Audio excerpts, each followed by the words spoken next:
Real quick, if you started a business in 2026 or you're about to, I need to stop you right now because there is a very quiet, very legal trap waiting for you at the IRS, and 90% of new entrepreneurs walk straight into it without realizing it. Here's the scenario. You spend $5,000 before your business even opens: legal fees, a website, Facebook ads, market research, maybe a course or two. You think, great, business expense. I get that back on my taxes, right? Wrong. Not immediately. Not even close.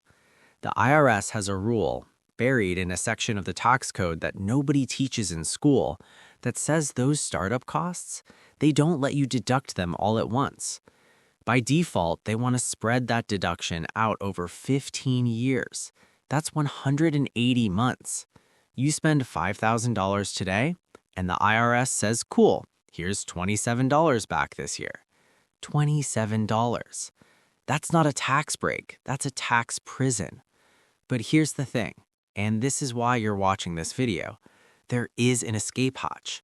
It's called IRS Section 195, and it gives you a $5,000 immediate deduction the very first year your business opens. Today, I'm breaking it down in plain English with real math and a step-by-step checklist so you can actually use it. Let's go. Okay, to understand why Section 195 even exists, you first need to understand what the IRS normally does with startup costs. And I'm going to explain it using our friend, the banana merchant. Meet Marcus. Marcus decides to start a banana delivery business. Before he opens on day one, he spends money on $1,000 on market research, are people buying bananas, $500 on a business attorney to file his LLC, $800 on a logo and website, $700 on ads to build hype before launch, $2,000 on training. He takes a course on banana logistics. Total, $5,000 in startup costs. Now Marcus thinks, I spent $5,000 on my business. That's a deduction I save on taxes. And he's right, eventually. But here's where the IRS gets sneaky. The IRS classifies these as capital expenditures, meaning they think these costs will benefit the business for years into the future. So instead of letting Marcus deduct that $5,000 all at once, they say you have to spread that over 180 months. That's the standard amortization rule. Think of it like this. Marcus bought a giant banana truck. He can't eat the whole truck today. He has to nibble on it month by month for 15 years. So in year one, Marcus saves maybe $333 in deductions. If he's in the 22% tax bracket, that's about $73 in actual tax savings on $5,000 spent. Over 15 years, he'll eventually deduct it all, but by then, the purchasing power of that money has shrunk. Inflation ate it. The time value of money destroyed the benefit. This is the trap. This is what happens when you don't know about Section 195. Now, let's talk about the escape hatch. Section 195 of the Internal Revenue Code. It's one of the most overlooked tax provisions for new business owners. And here's the beautiful part. It's not a loophole. It's not a gray area. It's literally written into the tax law for exactly this situation. Here's how it works in plain English. Rule number 1. You get a $5,000 immediate deduction. If your total startup costs are $50,000 or less, you can deduct up to $5,000 of those costs in the very first year your business is active, meaning open, operating, and actually doing business.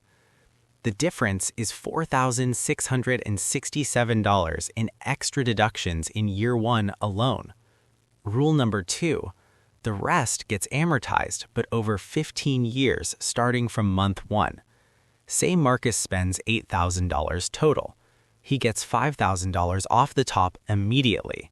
The remaining $3,000 gets spread over 180 months. That's the normal amortization, but it still kicks in immediately rather than sitting in limbo. Rule number 3.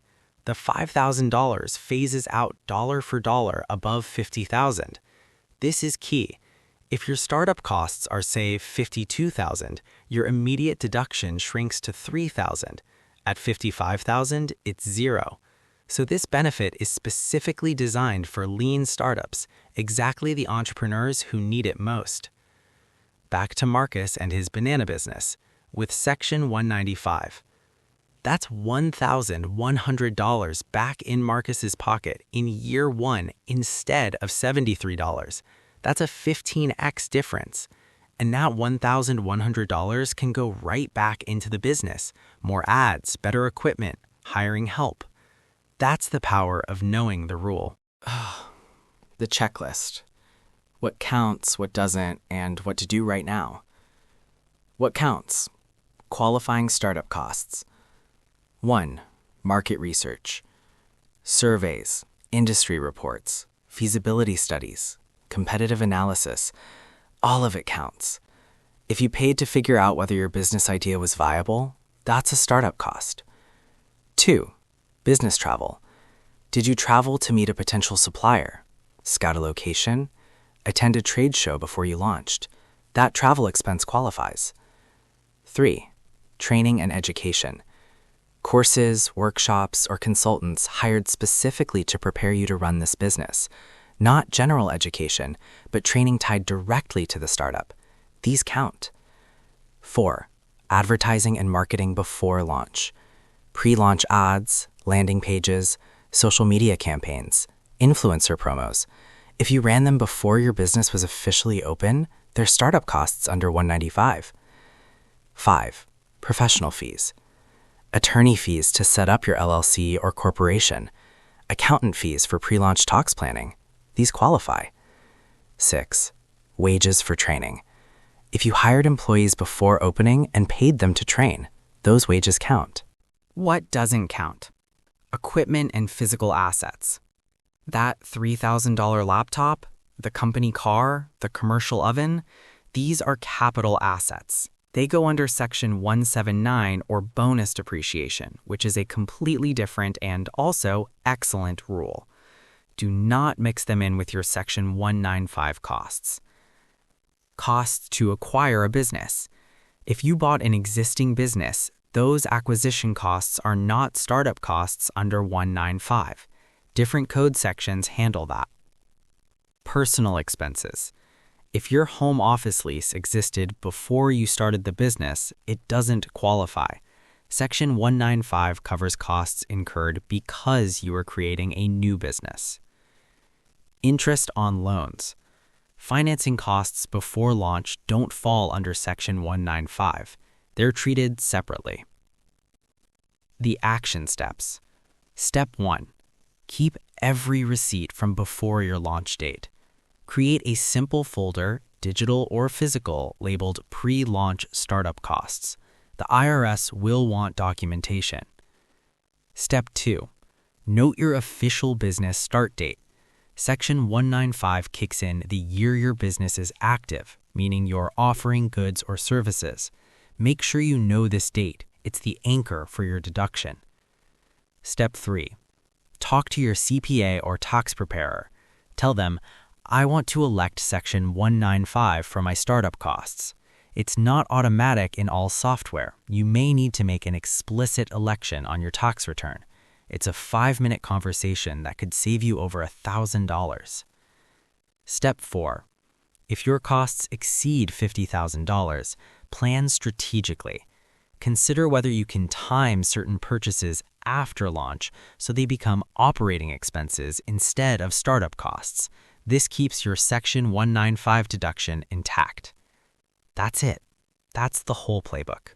I want to leave you with one final thought, because this isn't just about taxes. That $1,100 you just saved in year one by using Section 195, that's not money to spend on lunch. That's seed capital. If you take that $1,100 and put it back into your business, into better marketing, a higher converting website, a product improvement, and your business grows even 10% faster because of it, over 5 years, that compounding effect is worth far more than $1,100. Financial educators talk about the first $100,000 as the hardest milestone for entrepreneurs. The reason it's hard isn't just revenue. It's that most new business owners hemorrhage money on taxes they didn't have to pay, on deductions they didn't know to claim, on rules they were never taught. Section 195 is one piece, but it's a foundational piece. Because the business owner who saves $1,100 in year 1, $2,000 in year 2, $3,500 in year 3 through smart tax strategy is not the same business owner as the one who ignores all of this. One of them hits $100,000 net worth. The other wonders why the numbers never quite add up. You just learned the rule. Now use it. If this helped you, subscribe, because next week we're covering Section 179 and bonus depreciation, which is the equipment version of today's video. Together, these two rules form the foundation of smart business tax strategy in 2026. I'll see you in the next one.